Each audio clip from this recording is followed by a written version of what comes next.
తెలుగు రాష్ట్రాల్లో నిన్న విపరీతమైన ఎండలు కొట్టాయి.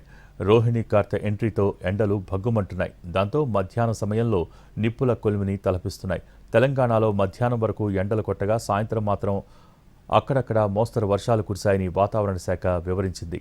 ముఖ్యంగా నల్గొండ, వికారాబాద్, రంగారెడ్డి, సంగారెడ్డి, మహబూబ్నగర్ జిల్లాల్లో ఉరుములు మెరుపులతో కూడిన వర్షం కురిసినట్టు తెలిపింది.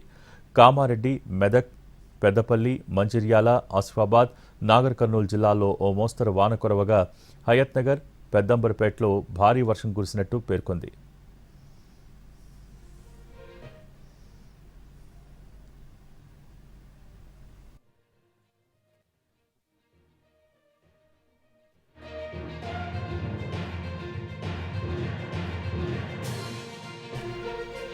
అటు ఏపీలోనూ నిప్పులు కురిపిస్తున్నాడు సూర్యుడు.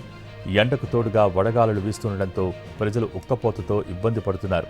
కోస్తా, రాయలసీమ, పల్నాడు లాంటి జిల్లాల్లో ఎండ వేడికి తట్టుకోలేకపోతున్నారు.